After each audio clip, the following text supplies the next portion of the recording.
Hello and नमस्कार। Welcome to all. आप सभी का स्वागत है रणधीर एजुकेशन में।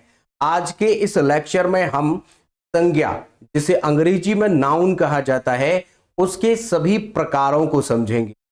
प्राचीन समय में इनके प्रकार जो माने जाते थे और फिलहाल आधुनिक समय में जो इनके प्रकार समझे जाते हैं, उन सभी के बारे में हम यहां पर चर्चा करेंगे कि फिलहाल हमारी जो हिंदी है उसमें कौन कौन से प्रकार समझे जा रहे हैं। आप जानते हैं कि हिंदी जो हमारा विषय है, इस हिंदी को अगर हम इंपोर्टेंस के आधार पर समझें तो बहुत सारे एग्जाम में हमारी ये हिंदी पूछी जाती है। जैसे हमने यहां पर मेंशन किया है आपके लिए, सी सेट का पेपर हो, UP triple S C PET का पेपर हो, टीचिंग का जैसे सी टेट का पेपर होता है, यूपी टेट का होता है, सुपर टेट का होता है, डी ट्रिपल एस बी का होता है, सभी में केवीएस का होता है, सभी में आप जानते हैं कि हिंदी पूछी जाती है। उसी बात को हमने यहां पर मद्देनजर रखते हुए आपको संज्ञा हम यहां पर टॉपिक कंप्लीट कराएंगे आज के लेक्चर में। चलिए शुरू करते हैं और जानते हैं संज्ञा के बारे में। तो सबसे पहले हम इसकी परिभाषा को समझेंगे और इसका शाब्दिक अर्थ बताएंगे। शाब्दिक अर्थ इस संज्ञा का जो है वो दो शब्दों से मिलकर बना है, सम है और ज्ञा है। इन दोनों से मिलकर संज्ञा बनता है। संज्ञा यानी सम धन ज्ञा सम्यक, सम्यक ज्ञान कराने वाला यानी सही ज्ञान कराने वाले शब्द को हम संज्ञा कहते हैं। इसका दूसरा अर्थ है कि किसी भी व्यक्ति, वस्तु, स्थिति या फिर गुण के नाम को भी संज्ञा कहा जाता है। ये तो रहा किताबी, लेकिन आपको प्रैक्टिकली सिंपल शब्दों में हम समझाएं, जितना भी आपको आसपास सब कुछ दिख रहा है, महसूस हो रहा है, महसूस होने वाला, दिखने वाला, ये सब कुछ संज्ञा है। आपके चारों तरफ जो कुछ है सब संज्ञा है। जिस मोबाइल में आप हमारा ये वीडियो देख रहे हैं वो भी एक संज्ञा है। मनुष्य भी एक संज्ञा है। आपके इर्द गिर्द जो भी है, चाहे आपके इर्द गिर्द रूम है या कहीं अन्य बाहर है, जगह है, कुछ भी है, ओवरऑल सब कुछ हमारा संज्ञा ही होता है। लेकिन इस संज्ञा को हम भागों में विभाजित कर लेते हैं, दिखने वाला संज्ञा और न दिखने वाली संज्ञा, जिसको बोलते हैं यथार्थवाद। तो संज्ञा के मूल रूप से दो प्रकार हैं, जिसमें एक यथार्थवाद होती है और एक भाववाचक संज्ञा होती है। यथार्थवाद का मतलब जो आपको दिखाई पड़ता है, आपके आसपास जितना भी सब कुछ दिख रहा है वो यथार्थवाद में आता है। और जो आपको नहीं दिखता, जिसे केवल महसूस किया जा सकता है, जैसे प्रेम है, क्रोध है, नफरत है, ये सब आप महसूस कर सकते हैं, ये हमारा भाववाचक है। मूल रूप से दो ही प्रकार हैं, लेकिन एग्जाम में यहां से प्रश्न नहीं आता है। प्रश्न कहां से आता है उसके बारे में चर्चा करेंगे। तो देखिए, संज्ञा की हमने आपको डेफिनेशन बता दी है। संज्ञा तीन प्रकार की है। इन प्रश्न किस प्रकार आएगा वो हम आपको बताएंगे।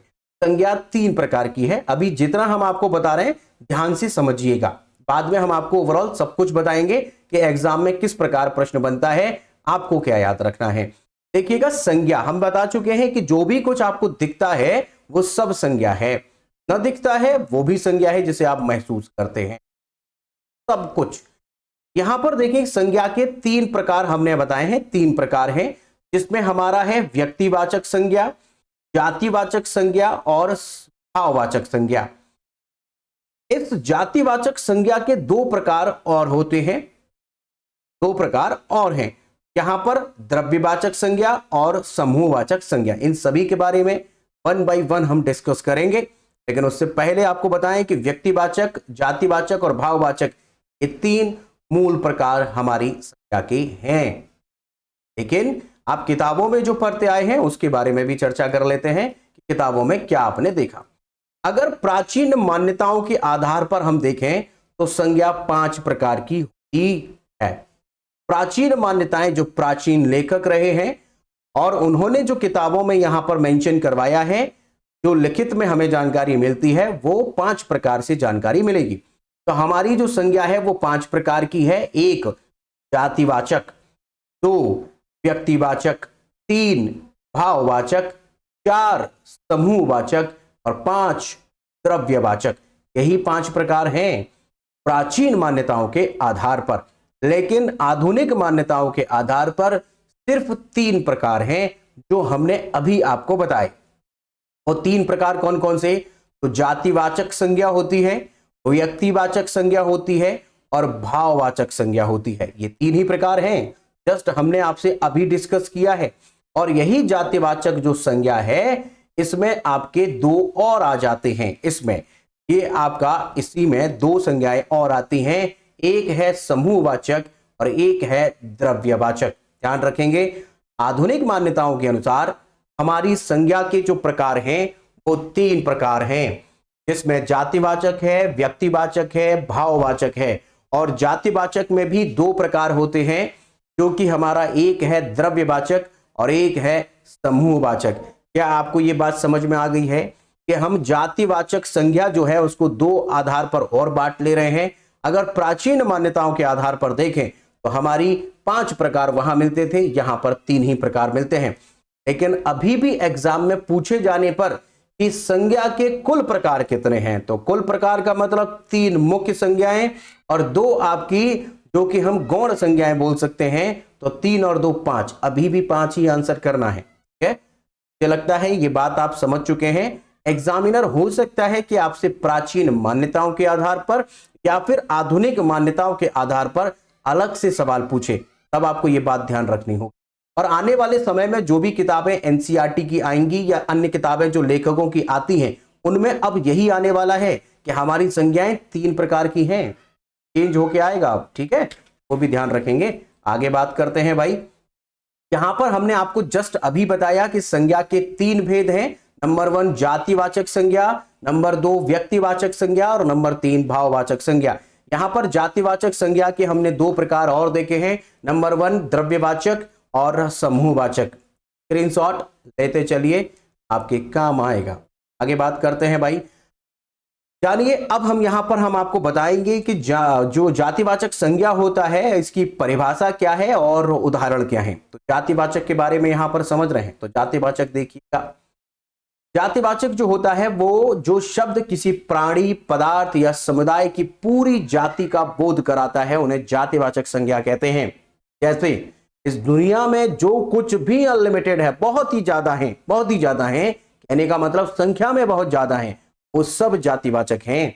जैसे मनुष्य, न जाने कितने मनुष्य हैं, पर्वत, न जाने कितने पर्वत, हाथी, बहुत सारे हाथी हैं, फल, बहुत से फल, देश, बहुत से देश हैं, नदी, बहुत सारी नदियां हैं इस विश्व। तो जिनकी संख्या बहुत ज्यादा है, वो सब जातिवाचक संज्ञा का उदाहरण होते हैं। उदाहरण हमने देख लिया, यहां पर हमारा मनुष्य है, पर्वत है, हाथी है, फल है, देश है, नदी है। अखबार, अगर अखबार का कहें, न्यूज़पेपर जिसको बोलते हैं, अखबार भी हमारा उदाहरण किसका हो जाएगा? जाति। बहुत सारे अखबार आते हैं, दैनिक जागरण है, अमर उजाला है, टाइम्स ऑफ इंडिया है, द हिंदू है, बहुत सारे हैं। इसीलिए अखबार शब्द भी हमारा जातिवाचक संज्ञा है। समझ में आया आपको कि जो बहुत ज्यादा है वो सब जातिवाचक संज्ञा में आते हैं। और बात है कि जातिवाचक संज्ञा किसे कहते हैं, ये हमने आपको बता दिया है। जातिवाचक संज्ञा को हम कैसे पहचानेंगे, तो उदाहरण आपको बता चुके हैं। जो अनलिमिटेड है वो आपका जातिवाचक का उदाहरण होता है। इसी जातिवाचक में हम 2 प्रकार और पढ़ते हैं। इस जातिवाचक संज्ञा के अंतर्गत द्रव्यमान या द्रव्यवाचक संज्ञा तथा समूहवाचक संज्ञा में भी सम्मिलित किया जाता है। समूहवाचक और द्रव्यवाचक दोनों संज्ञाएं हम समझने वाले हैं। दोनों में क्या क्या डिफरेंस है, तो देखिए। नंबर क, पहला द्रव्यवाचक संज्ञा।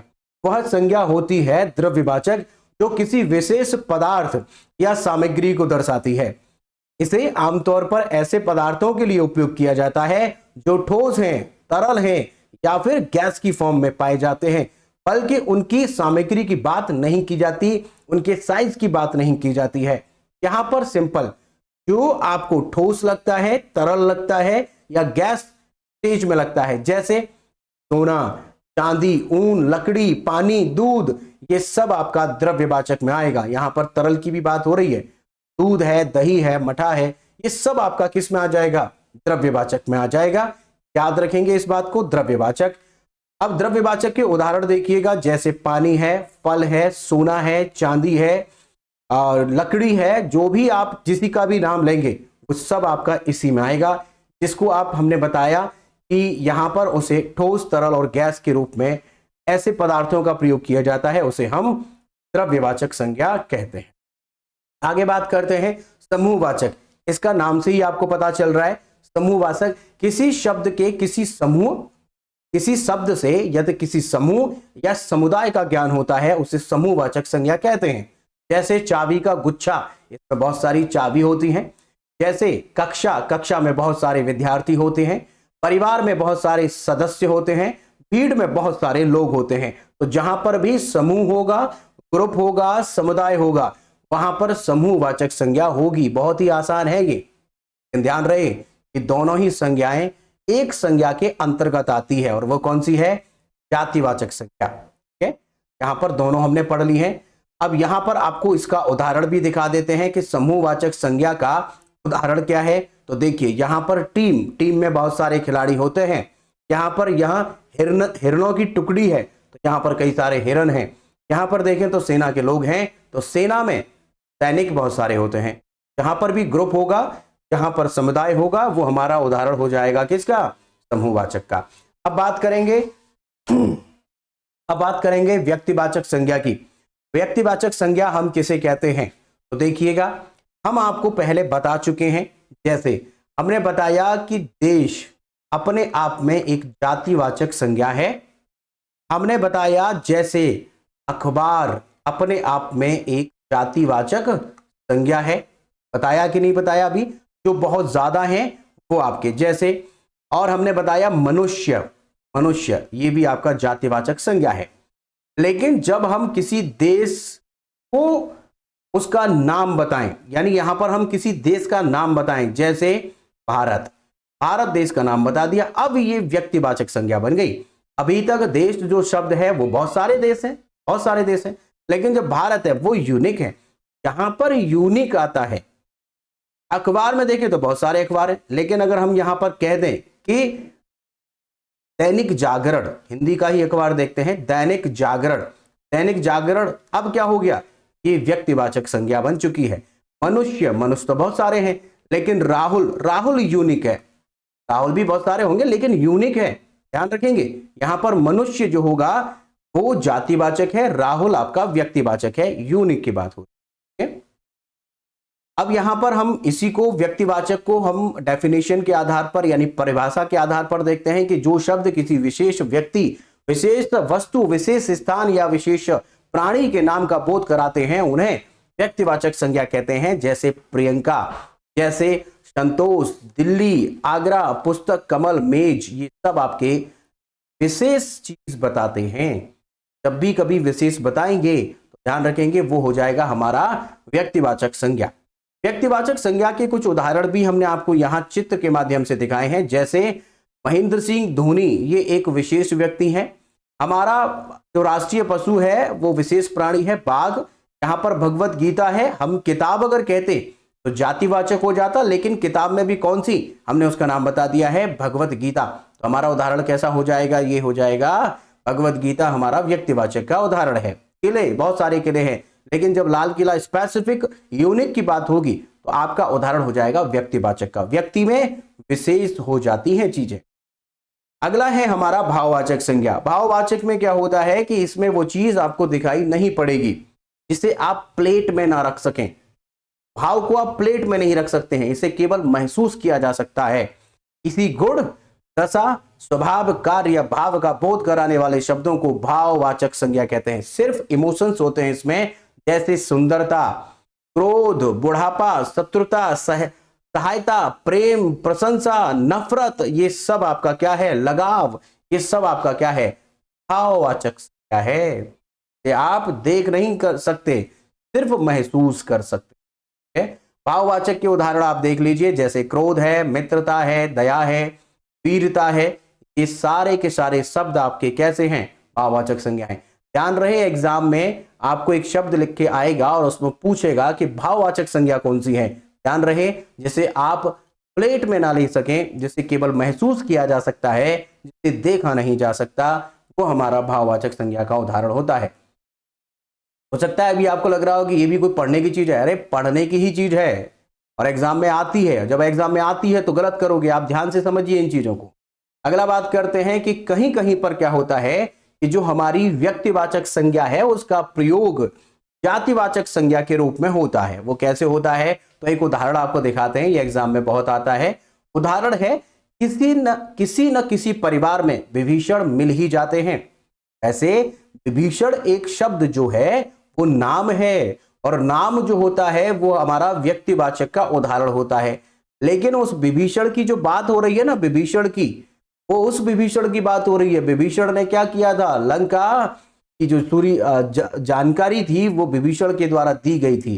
परिवार का सदस्य था रावण के, इसीलिए उसको कहते हैं कि उसने ही जानकारी दी थी जिसकी वजह से रावण मारा गया। तो यहां पर उसी का उदाहरण दिया जा रहा है कि किसी न किसी परिवार में विभीषण मिल जाते हैं। बात समझ रहे हैं ना आप। यहां पर जो विभीषण शब्द है वो हमने व्यक्तिवाचक की तरह से यूज नहीं किया है, उसे हमने जातिवाचक की तरह प्रयोग कर दिया है। तो शब्द आपका किसका, व्यक्ति का। लेकिन यहां पर पूछेगा कि विभीषण कैसी संज्ञा है, आपको बताना है विभीषण जातिवाचक संज्ञा है उदाहरण में। लेकिन अगर यहां पर लिख देता विभीषण, अगर ऐसे लिख देता विभीषण कल आएगा, ऐसे लिख देता, अब किसी व्यक्ति की बात हो रही है, यूनिक की बात हो रही है, अब ये बन गया है व्यक्तिवाचक, अब बन गया व्यक्तिवाचक। लेकिन यहां पर जो बात हो रही है वो उस प्रकार बात हो रही है जैसे उदाहरण दिया जाता है। ये भी बात आपको समझ में आ गई है। एक उदाहरण और लेते हैं, जैसे जयचंदों के कारण देश पराधीन हुआ, हमारा देश दूसरे लोगों पर जो आश्रित हुआ है। जैसे हमारा मुसलमान आक्रमण, जब मुस्लिम आक्रमण हमारे देश में होते हैं, तो आपको पता ही है जयचंद की कहानी, जयचंद जिसकी लड़की संयोगिता, इसकी कहानी तो आपको पता ही होगी। जो हमारे पृथ्वीराज चौहान थे, उन्होंने जो उनका जो द्वेषी और कहें कि प्रतिद्वंद्वी ये व्यक्ति था जयचंद। जयचंद के कारण देश पराधीन हुआ। जयचंदों के कारण, ये एग्जाम्पल जो दिया जा रहा है, उदाहरण जो दिया जा रहा है, वो जयचंद के कारण दिया जा रहा है। वो जयचंद आज भी मिल जाते हैं ऐसे लोग, या फिर जब हमारा अंग्रेजों का शासन रहा है उससे पहले भी बहुत सारे जयचंद रहे हैं।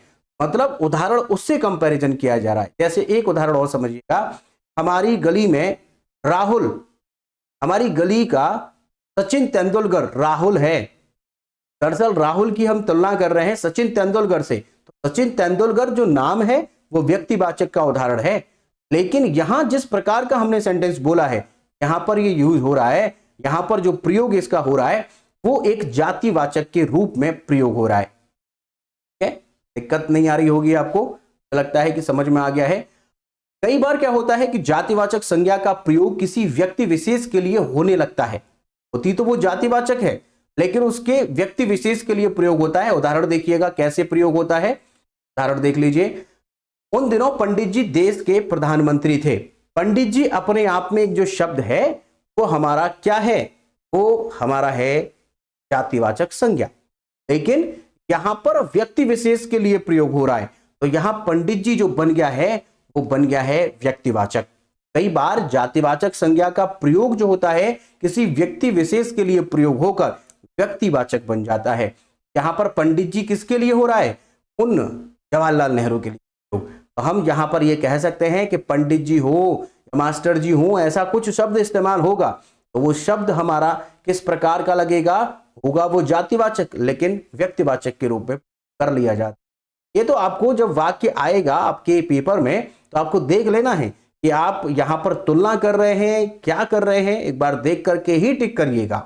प्रधानमंत्री अपने आप में एक जातिवाचक है, लेकिन किस देश का प्रधानमंत्री है, प्रधानमंत्री अपने आप में शब्द जो है वो जातिवाचक का। और उदाहरण देखिएगा, नेताजी ने कहा तुम मुझे खून दो मैं तुम्हें आजादी दूंगा। तो नेताजी किसकी बात हो रही है, यहां पर सुभाष चंद्र बोस की बात हो रही है। इसीलिए नेताजी जो शब्द है वो है तो जातिवाचक, लेकिन यहां पर जो प्रयोग हुआ है वो व्यक्तिवाचक की तरह प्रयोग हुआ है।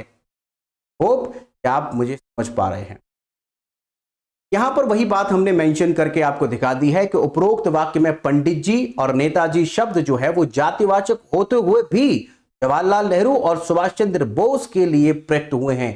का मतलब यहां पर ये शब्द व्यक्तिवाचक का उदाहरण है।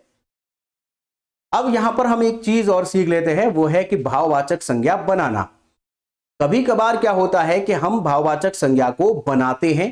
किससे बनाते हैं? जातिवाचक संज्ञा से, क्रिया से, विशेषण से, सर्वनाम से और अव्यय से। भाववाचक संज्ञाएं केवल 5 ही प्रकार से बनाई जाती हैं। ठीक है, वो 5 प्रकार फिलहाल हम जो देख रहे हैं वो संज्ञा को मद्देनजर रखते हुए देख रहे हैं, लेकिन जब हम इनकी प्रैक्टिस करेंगे और इनको क्रिया को पढ़ेंगे, विशेषण को पढ़ेंगे, तो डिटेल में आपको बताएंगे कि ये क्रियाएं क्या हैं, विशेषण क्या है, सर्वनाम। तो यहां पर ओवरऑल देख लेते हैं, 1 मिनट ओवरऑल देख लेते हैं।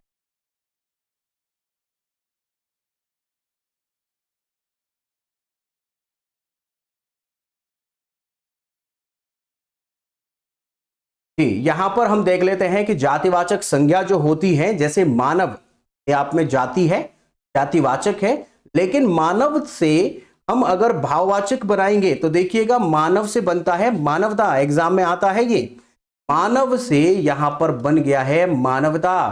तो मानवता जो होती है, क्या आप इसे देख सकते हैं? ये केवल महसूस किया जा सकता है। क्या आप इसे प्लेट में निकाल सकते हैं? नहीं। मानवता जो अपने आप में शब्द है वो एक भाववाचक संज्ञा का उदाहरण है। बालक, बालक अपने आप में एक उदाहरण है जातिवाचक का, लेकिन बालकपन भाववाचक का उदाहरण है। नारी, नारी जो है वो आपका जातिवाचक है, लेकिन नारीत्व यहां पर आपका बन जाता है उदाहरण भाववाचक का। पंडित, पंडित जो है वो अपने आप में बहुत सारे पंडित होते हैं, तो वो जातिवाचक का उदाहरण है, लेकिन यहां पर ये पांडित्य बना है वो बना है हमारा भाववाचक। क्रिया से देखें, क्रिया जो होती है वो करने का जो एक रूप होता है, जैसे लिखना, जिनके बाद में ना लगा रहता है तो हम क्रिया बोलते हैं। जैसे लिखना, पढ़ना, चलना, जिनमें ना लगा रहेगा लास्ट में, वो सब क्रियाएं होती हैं। तो लिखना, लिखना से बनेगा भाववाचक संज्ञा लिखावट। दौड़ना से बनेगा, दौड़ से बनेगा दौड़ना। यहां पर ये ऐसे ध्यान रखिएगा, दौड़ से, दौड़ना जो होता है, सॉरी, दौड़ना जो है, दौड़ना अपने आप में एक क्रिया है क्योंकि ना लगा हुआ है, और इससे बनेगा दौड़। बहना, बहना यानी जो बहाव होता है, बहाव, बहना, उससे बहाव बनता है, तो नदी बहती है। घबराना, घबराना से घबराहट, यहां पर बन जाएगा भाववाचक संज्ञा। ठीक है, विशेषण जो होता है वो किसी संज्ञा या सर्वनाम की विशेषता बताने वाले शब्दों को हम विशेषण कहते हैं। जैसे आप काला शब्द है, तो काला अपने आप में किसी एक व्यक्ति या फिर संज्ञा या सर्वनाम की विशेषता बताएगा। काला, काला है, सफेद है, मोटा है, ये सब जो शब्द होते हैं ये आपके विशेषण होते हैं। विशेषण आपके संज्ञा या सर्वनाम का यहां पर विशेषता बताते हैं। तो लंबा जो है, लंबा अपने आप में कैसा है, ये आपका विशेषण है, लेकिन लंबा से भाववाचक संज्ञा बन जाएगी लंबाई। ध्यान रखेंगे, लंबाई। मीठा से मिठास बनेगी। कई बार एग्जाम में आया है, मिठास किस प्रकार की संज्ञा है? भाववाचक संज्ञा है। मीठा, मीठा हमारा विशेषण है। कि आपको जब हम विशेषण पढ़ेंगे उस समय पर आपको विशेषण की पहचान भी बता देंगे, हालांकि अभी भी हम प्रैक्टिस करेंगे उसमें और बता देंगे। सर्वनाम जो होता है वो संज्ञा या सर्वनाम की संज्ञा की जगह प्रयुक्त होने वाले शब्दों को हम सर्वनाम कहते हैं। जैसे वह, तुम, आप, मैं, तो ये शब्द जो है ये सब आपके सर्वनाम हैं। तो सर्वनाम जैसे अपना, ये सर्वनाम है, लेकिन अपनत्व यहां पर इससे हमारा भाववाचक संज्ञा। अपनापन, स्व, स्वत्व, अपना, अपनत्व या अपनापन दोनों ही बनते हैं, इससे ध्यान रखेंगे। स्व से स्वत्व, निज से निजत्व, सर्व से सर्वत्व। अव्यय जो होते हैं, दरअसल अव्यय जो होते हैं इनमें इनका व्यय नहीं किया जाता है, इनमें कोई चेंज नहीं होता है। अगर आप वाक्य को भी बदलेंगे तो इन शब्दों में कोई चेंज नहीं होगा। संज्ञा या सर्वनाम में बदलाव हो जाता है, या कोई सिंगुलर है तो प्लूरल बन जाता है, बट इनमें कभी चेंज नहीं होता। तो निकट का कभी निकटों नहीं होगा, तो इसीलिए इनको अव्यय कहते हैं। अव्यय भी आगे हम आपको कराएंगे। निकट से बनेगा निकटता, भाववाचक संज्ञा। दूर से दूरी बनेगा, समीप से समीपप्य बनेगा, साबास से साबासी बनेगा। यहां पर हमने आपको ओवरऑल ये बता दिए हैं कि भाववाचक संज्ञा किस प्रकार बनाई जाती है। आगे संज्ञा पदबंध और आपको देखना है, ये भी हमारा इंपोर्टेंट टॉपिक है, यहां से प्रश्न में प्रश्न बनते हैं। संज्ञा पदबंध क्या होता है? कई बार एक वाक्य आपको लिख करके और उसमें एग्जाम में पूछा जाए कि इसमें पदबंध क्या है। तो दरअसल जो हमारी संज्ञा संज्ञा होती है उस संज्ञा से हुए के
जी, बैटरी मैंने चेंज कर ली है, फिर आपको आगे बताते हैं। 4 ताकतवर मजदूर, इसका मतलब है कि जो मजदूर हैं वो भी कितने, 4 ताकतवर। ये पूरे के पूरे शब्द जो इस्तेमाल हो रहे हैं, ये और ये दोनों मजदूर के लिए इस्तेमाल हो रहे हैं, इसीलिए पूरा का पूरा ये वाला सेंटेंस जो हमारा वाक्य है, 4 ताकतवर मजदूर, ये पूरा पदबंध है। एग्जाम में ऐसे ही आता है, पूरा सेंटेंस लिखेगा, वाक्य लिखेगा, और फिर ऑप्शन देकर के आपको यहां पर ऑप्शन दे देता वो 4 ताकतवर, ऑप्शन ए, ऑप्शन बी 4 ताकतवर मजदूर, ऑप्शन सी 4 ताकतवर मजदूर, इस ऐसे देता, फिर देता मजदूर। आपको ध्यान रखना है, यहां पर 4 ताकतवर मजदूर आंसर हो जाएगा, पदबंध। अयोध्या के राजा दशरथ, तो दशरथ के बारे में बात हो रही है कि अयोध्या के राजा, तो दोनों ही बातें हैं और दशरथ के बारे में ही बात हो रही है, तो यहां तक पूरा हमारा ये पदबंध है। 4 पुत्र थे, ये हमारा इधर का पदबंध नहीं है, ये हमारा आश्रित जो शब्द हैं, अयोध्या के राजा दशरथ शब्द पर आश्रित है, तो हमारा मेन कौन सा है, दशरथ। ठीक है, पदबंध भी आपको समझ में आ गया। प्रश्न कर लेते हैं, निम्नलिखित में से संज्ञा शब्द पहचानिए। संज्ञा शब्द को पहचानना बड़ा ही आसान होता है, आप एलिमिनेट कर सकते हैं। एलिमिनेट कैसे करेंगे, तो देखिए, आप जो शब्द होता है उसके पीछे आप एक संज्ञा लगा करके देखिए, तो मीठे के आगे हम एक संज्ञा लगा करके देखते हैं, तो फल लग जाएगा, मीठा फल होता है, लग जाता है। जब लग जाए तो समझ जाना कि वो विशेषण है। तो यहां पर अगर हम इसको लिख दें मीठा फल, तो मीठा फल हमने लिखा, तो फल की विशेषता बता रहा है मीठा, इसका मतलब मीठा क्या है, विशेषण है, तो संज्ञा तो नहीं है, इसको काट दीजिए। उसी तरीके से मधुर, मधुर अगर आवाज, मधुर आवाज अगर हम यहां पर लिख दें मधुर आवाज, तो आवाज की विशेषता बता रहा है मधुर शब्द, और मधुर अपने आप में विशेषण बन चुका है, ये विशेषण है, ये भी आपका संज्ञा नहीं है। चतुर व्यक्ति, ऐसा हम लगाते, लगा के देखिएगा, अगर आपको नॉर्मल लगे कि हाँ लग रहा है और नहीं लग पा रहा है, तो फिर आपका वो विशेषण नहीं है। तो यहां पर चतुर व्यक्ति है, तो व्यक्ति की विशेषता बता रहा है चतुर शब्द, इसका मतलब ये भी आपका विशेषण। लेकिन लास्ट में जो बचता है यही आपका आंसर हो जाएगा। एक बार आंसर को देखिएगा, चातुर्य व्यक्ति, कभी नहीं सुना होगा आपने, चतुर व्यक्ति तो होता है, चातुर्य व्यक्ति नहीं होता, तो यहां पर संज्ञा है चातुर्य। समझ में आ गया है। जब भी कभी आपको संज्ञा पहचानने में तकलीफ हो, वहां पर अधिकतर विशेषण आपके दिए होते हैं, तो आप एलिमिनेट करना सीख जाइए। अगला प्रश्न है, संज्ञा का भेद नहीं होता, बहुत ही आसान है, आपने पढ़ लिया है। व्यक्तिवाचक संज्ञा होती है, व्यक्तिवाचक संज्ञा होती है, जातिवाचक होती है, निजवाचक, ये कब पढ़ी आप, निजवाचक नहीं होती, तो आंसर हमारा क्या हो जाएगा, निजवाचक। भाववाचक संज्ञा तो होती है। अगला प्रश्न देखते हैं, वचन किसके लिए प्रयोग किए जाते हैं, एक वचन और द्विवचन यानी बहुवचन, एक वचन और बहुवचन किसके लिए प्रयोग होते हैं, संज्ञा, सर्वनाम, विशेषण, अलंकार। बहुत ही आसान है, संज्ञा के लिए प्रयोग किए जाते हैं। कैसे, अरे वचन का मतलब आउट तो नहीं है आपको, देख जैसे हमने लिखा यहां पर मनुष्य, मनुष्य अपने आप में एक संज्ञा है, अब आप इसको बहुवचन बना लीजिए, मनुष्यों, जाएगा कि नहीं। अब क्योंकि सर्वनाम में ऐसा प्रयोग नहीं होता है, यहां पर आप इसे सिंगुलर और प्लूरल बना सकते हैं, एक वचन या बहुवचन बना सकते हैं। अगला प्रश्न देखिए, टहलना स्वास्थ्य के लिए अच्छा है, वाक्य में टहलना क्या है। अब अभी हमने आपको बताया कि जिन शब्दों के लास्ट में ना लगा रहता है वो आपकी क्रिया होती है, लेकिन दरअसल यहां पर टहलना जो है, आप अगर इसमें क्रिया लगाते हैं तो आंसर हो जाएगा गलत, क्रिया नहीं है। यहां पर हमारा टहलना जो है वो क्रियार्थक संज्ञा है। ये क्यों, कुछ शब्द ऐसे होते हैं, होते तो वो आपके क्रिया ही हैं, लेकिन कुछ इस प्रकार रिएक्ट करते हैं जैसे वो संज्ञा हो। तो यहां पर टहलना कुछ इसी प्रकार हमारा प्रतीत हो रहा है कि टहलना स्वास्थ्य के लिए अच्छा है, मतलब संज्ञा की तरह प्रयोग हो रहा है, मुख्य की तरह प्रयोग हो रहा है, मेन की तरह है, इसलिए टहलना अपने आप में क्रियार्थक संज्ञा है। ये प्रकार स्पेशल प्रकारों में आता है, विशेष प्रकार होता है, ध्यान रखेंगे।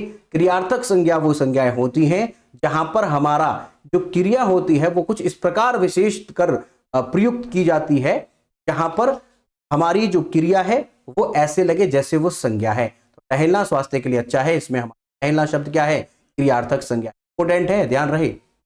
अगला प्रश्न, संज्ञा के कुल कितने भेद हैं, हम बता चुके हैं, संज्ञा के केवल 5 भेद हैं, तो कुल पूछ रहा है इसलिए आपको कुल भेद बताने हैं।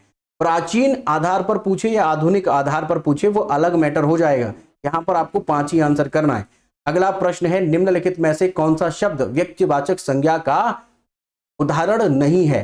वो शब्द बताना है जो व्यक्तिवाचक संज्ञा नहीं है। मोहन स्पेसिफिक है, यूनिक है, तो मोहन तो है। काशी स्पेसिफिक है, यूनिक है। यमुना नदी का नाम है, स्पेसिफिक है, लेकिन नदी यहां पर हमारी व्यक्तिवाचक नहीं है। ये नदी कैसा है? जातिवाचक संज्ञा का उदाहरण है। और यहां पर पूछा जा रहा है कि व्यक्तिवाचक संज्ञा वाला शब्द नहीं है, ये पूछ रहा है। जहां भी नहीं आपके लिए प्रश्न होगा वहां पर नहीं को अंडरलाइन जरूर करेंगे, ध्यान रखेंगे। नहीं को बहुत सावधानी से करना होता है, गलत हो जाते हैं। अगला प्रश्न है, जातिवाचक संज्ञा शब्द कौन सा है? कामायनी, आम, रसीला और वकील। तो यहां पर आप जानते हैं कि जो हमारा वकील है, ये वकील तो बहुत सारे होते हैं, तो वकील अपने आप में क्या है? जातिवाचक संज्ञा है। रसीला क्या है? विशेषण है, चूंकि रसीला आम आप लगा सकते हैं, ठीक है, तो आपको ध्यान रखना है जातिवाचक। अगला प्रश्न देखते हैं, समुद्रगुप्त भारत का नेपोलियन था। यहां नेपोलियन किस प्रकार की संज्ञा का उदाहरण है? समुद्रगुप्त क्या था? नेपोलियन था। तो नेपोलियन कैसी है? व्यक्तिवाचक, जातिवाचक, भाववाचक और समूहवाचक। बहुत ही आसानी से आप इसका आंसर कर सकते हैं। समुद्रगुप्त जो था वो भारत का नेपोलियन था, मतलब नेपोलियन अपने आप में जो शब्द इस्तेमाल हो रहा है वो कुछ जातिवाचक की तरह इस्तेमाल हो रहा है।